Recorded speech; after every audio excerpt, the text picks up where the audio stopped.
You're right on time for Hope TV Newswatch on this 10th day of December 2023. If you're counting down to Christmas, it's actually 15 days to Christmas. I hope you've had a blessed Sunday. A very good evening to you and welcome to the broadcast. My name is Kennedy Kimani. Let's go straight into it. And President William Ruto has continued to defend his frequent foreign trips that have caused an uproar among a section of Kenyans. Speaking today during a church service in Kimende, Kiambu County, President William Ruto reiterated that his numerous state visits are for the benefit of Kenya's growth. The head of state further told of Azimio leader Raila Odinga that he is a responsible leader traveling with a plan and not a tourist.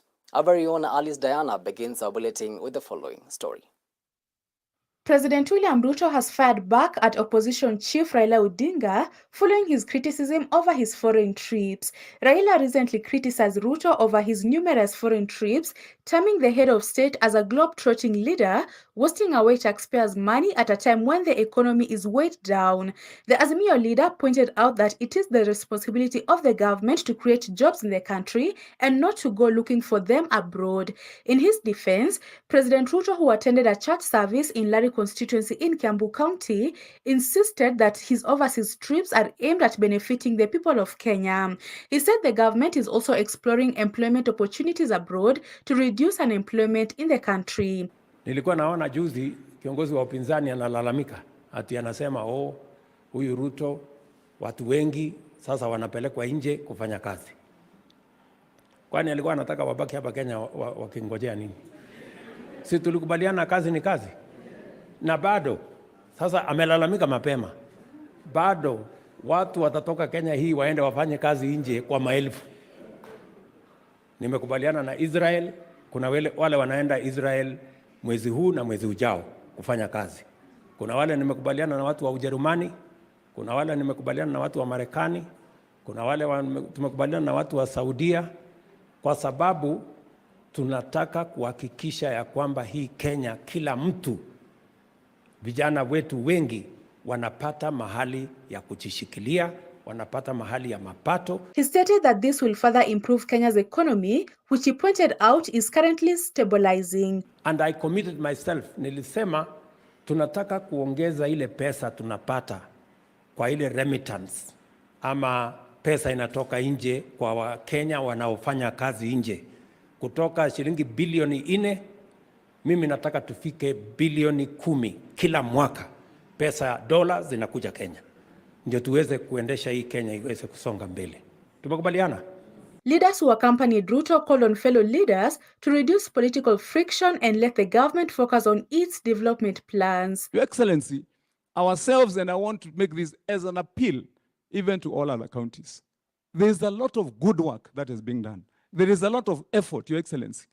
Pale soko zinajengwa hapa. Affordable housing, Your Excellency, tunajenga. Walakini, wakati watu wanaongea na kuvurutana na siasa mingi, wananchi hawasikii na hawaoni maendeleo, Your Excellency. Yangu hapa Kiambu, sisi tumesema tufanye kazi pamoja. Nimeambia hawa MCAs wetu tunyamaze. You are doing a lot of work. Na uchumi ukiwa mzito kwetu, Mungu ametujalia. Na very soon, Your Excellency, najua this economy will be taking off. At least now we can't say our economy is in the doldrums that it was in. You found and inherited an economy that was in the doldrums or in a deep, bottomless pit. You have been able to fill up that pit. Alice Diana, Hope TV Newswatch. Thank you so much, Alice, for that report. Earlier today, President William Ruto hosted Lesotho Prime Minister Sam Matekane at State House, Nairobi, while the two held talks on how the two states can deepen their ties. Ruto highlighted that both Kenya and Lesotho have hopes to invest in the youth, reiterating that the youth are the undisputed agents the continent requires for its rapid socio-economic transformation. Prime Minister Matekane had joined President Ruto at the Africa Youth Connect Summit in Nairobi on Saturday. Now, Deputy President Rigathi Gachagua now says the country's economic recovery is on an upward trajectory. Speaking today in Embu County, the DP said prices of basic commodities have begun to stabilize, urging Kenyans to be patient with the government as they work their way through stabilizing the country's economy. Sasa hii uchumi tulikuta ICU, tumerekebisha ikaenda HDU, tumeng'ang'ana, sasa iko kwa ward. Ikifika mwaka ujao ataenda nyumbani. Na hata akienda nyumbani kutakuwa na clinic na ataenda na madawa. Ataenda na madawa. Hata nyinyi mnajua kuna mtu anaweza toka ICU aende nyumbani direct. Sasa hii watu nataka mgonjwa atoke ICU asubuhi afike nyumbani saa 8. Haiwezekani. Lazima akuwe pale, na wanasema tusiongee ati vile ilikuwa. Hata ukienda hospitali lazima ujulikane ukiingia ulikuwa na kilo ngapi. Si ndio? Na ulikuwa na magonjwa gani hapo mbe? History ya mgonjwa ni muhimu. Kwa sababu wewe ni mgonjwa, ndio ujue ni dawa gani utampatia, lazima uangalie historia yake. So wanatuambia msiseme vile mlikuta, nyinyi fanyeni. Tutafanya ndio, lakini lazima tujue history ya huyu. Alikuwa sukari iko juu, damu nakimbia, so usipee dawa hii, patia hii, kwa sababu ukipatia hii inaweza haribu, kwa sababu alikuwa hali mahututi. Na ndio hata unaona mtu akitoka theater hawezi kuenda kuanza kukula ugali, anaanzana na supu, kwa sababu ya ile hali ya mwili vile ilikuwa. Sasa tulikuta hii mgonjwa wetu anaitwa uchumi wa Kenya pale kwa ICU, amewekelewa mashini, ako karibu kwenda. Mungu ametusaidia, ndio huyu ametoka ICU.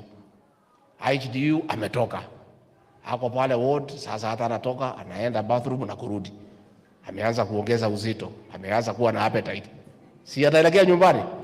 Ataelekea nyumbani. Mguwe na imani, na lazima tueleze watu ukweli. Away from that, and the State Department for Technical and Vocational Education Training is developing a policy to prevent gender-based violence in all TVET institutions in the country. The Principal Secretary for the State Department, Dr. Esther Moria, said she has established a committee to come up with a policy that, once complete, will guide both staff and students in TVET institutions. The State Department for TVET has formed a gender committee to spearhead and curb gender-based violence in all its institutions. The committee is mandated to develop and enforce clear policies and procedures, especially addressing sexual and gender-based violence within TVET sector, that is in our technical training institutions. We also want to urge the men who at the point of initiation are told to be men, not to report. They fear to be stigmatized, they fear to be ridiculed. We also want to encourage them to report and not to be fearful. Also, as we encourage the women to refrain from violence against men, because any form of violence that is directed at someone because of their gender or what they represent in their gender, then is considered gender-based violence. It is also a great concern in Kenya today, and we saw it in the Kenya National Bureau of Statistics survey of 2022 that was launched in Embu today, that the percentage of women that are facing gender-based violence is still very high.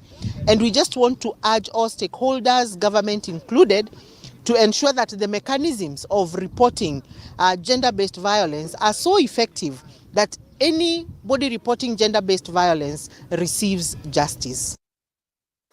In an effort to eradicate female genital mutilation in the country, Kisii County has undertaken an intensive alternative rite of passage program to replace the outdated cultural practice. At least 93 girls who rejected the cult in Kisii County successfully graduated after participating in a training on alternative rites of passage organized by Sikome, a group dedicated to combating FGM in the country. Tumeweza kupata mafundisho ya kwamba watoto wasichana wasipate kukeketwa, na haya mafundisho yatatusaidia katika jamii kwa sababu wasichana watakuwa wakiwa na sehemu zao zote, na ndipo familia zao wakikuwa wakubwa zitakuwa zinasimama imara. Na haya mafunzo ambayo tumeyapata pamoja na kuwapea wasichana wataenda kuyaendeza katika jamii zao ili vita ambavyo vinakuanga katika jamii viweze kuisha. All appeal would be to call upon the government. We are now in Kisii and Nyamira County, also at the level of the county government, to take an active role in ensuring that they're at the front lines of saying no to ending FGM, as well as also, giving more funding, ensuring that there's funds allocated for carrying out activities such as this, because as you can see, we've been able to really get full crowds today. We have community members, we have children, we have religious leaders, we have teachers. So if we are able to get more support from the government, we're already getting support. But if we could just, get more support 2024 in the coming years, so that the commitment that the Kenyan CSOs on ending FGMC have made to end FGM by 2030. You're watching Hope TV News. It's now time for a quick break, but we still have much more ahead, so see you on the other side.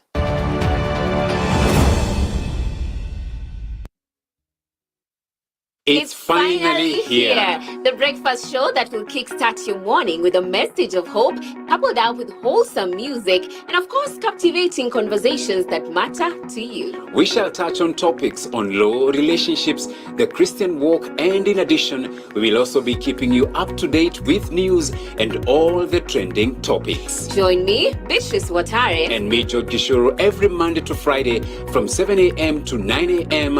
on Hope at Dawn. Only on Hope TV, where you look and live.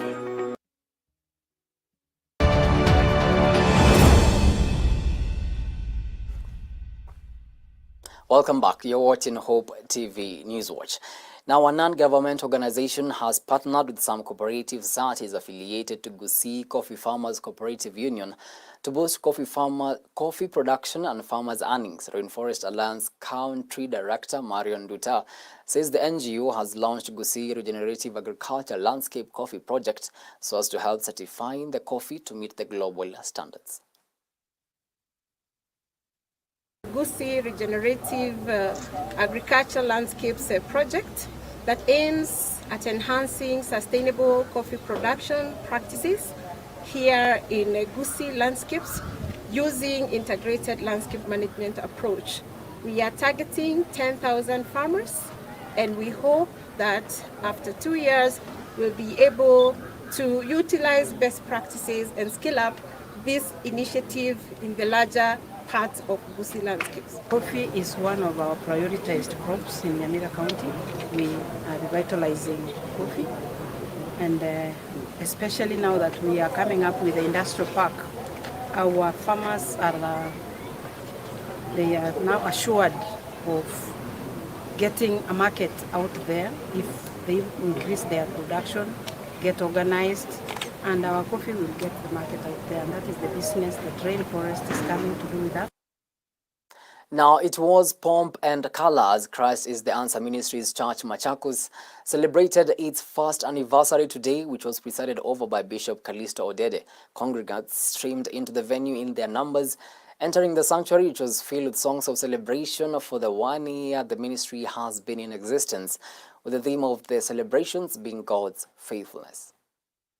This has been a great day of celebrating with CITAM Machakos, their first anniversary, and we are very glad of what the Lord is doing through this ministry here, and pray that these initial beginnings will launch them out into even a greater future. We look forward to seeing the whole neighborhood and community touched through the ministry of CITAM. We are very happy for turning one, and we are grateful that we have seen the goodness of the Lord since the inception of this church, since looking for a venue, to inviting people, to having activities, missions, medical camps, and other activities that we came in CITAM Machakos, and we thank God the community welcomed us very well. And this day, as we celebrate His goodness, indeed we can say in everything we have been doing, the hand of the Lord has been guiding us. And I'm sure as a pastor that this church is going to grow in a big way, and we are looking forward for new territories in 2024. We are trusting God that we will hit even 1,000 plus for this church, for the glory of God. We are thanking God for the growth of the ministries, the raising up of our congregation in both the children, the youth, and even the women ministries, the men. It's all a joyous occasion as we see what God is doing with the pastoral team here. We are praying that by this assembly we are going to establish a footstool for service of God through many activities, bringing in the men, bringing in the women and the region, and touching up even other people from the congregation. We are also hoping that by God's grace we'll be able to reach out through Hope Media, through different channels within Machakos, Kitui, Machakos, and reaching out through the channels that God has given us, that we may establish a work suitable for God. I still remember when we were talking about it as a concept. Now it's 1 year down the line, they have a beautiful facility, lovely group of workers, a wonderful congregation, great children, youth ministry, women and men. This is exciting and is the doing of the Lord.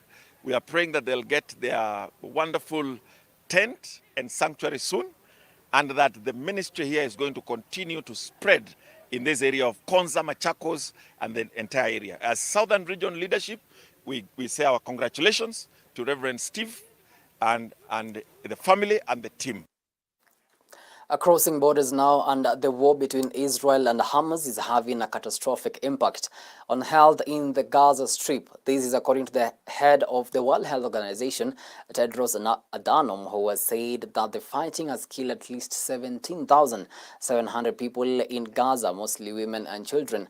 Now, according to WHO, only 1,400 hospital beds are out of an original 3,500 are still available, while the two major hospitals in southern Gaza operating at 3 times their bed capacity, running out of supplies and sheltering thousands of displaced people. Israel has vowed to eradicate Hamas after the group's unprecedented attacks on the 7th of October, when its fighters broke through Gaza's militarized border, killing about 1,200 people and seizing hostages. But it's stating the obvious to say that the impact of the conflict on health is catastrophic.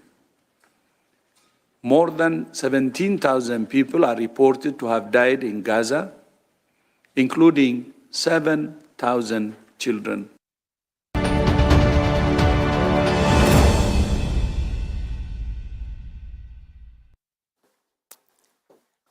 And to some sports in action now, KCB RFC overcame an early deficit to dismantle Varsity Boys Catholic Monks 79-19 in the second match of the Kenya Cup played at the Catholic University of Eastern Africa grounds in Lang'ata. The Monks took an early lead within the initial minutes of the game, capitalizing on momentum lapse in the bunkers' defense, securing the bragging rights to the first try.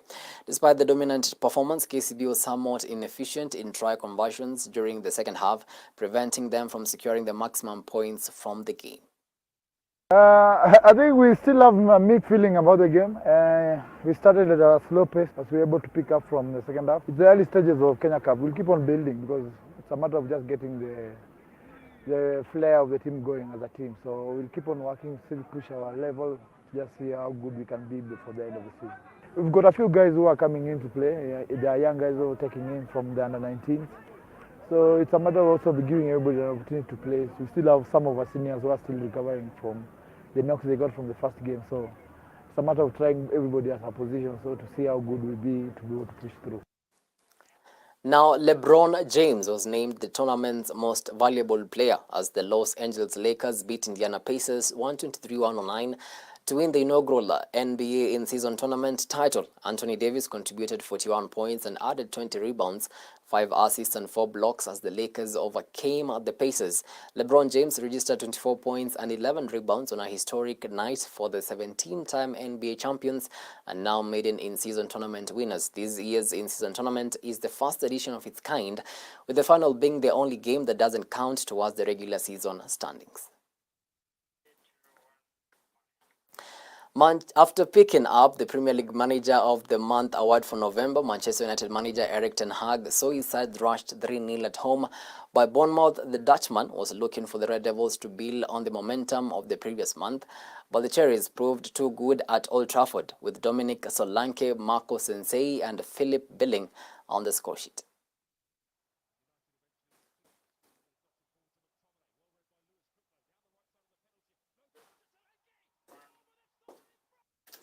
Well, with that, we come to the end of our news tonight. Many thanks to you for watching Hope TV Newswatch. We really do appreciate the value of your time. On behalf of the whole team that made this broadcast a success, have yourselves a blessed night. My name is Kennedy Kimani.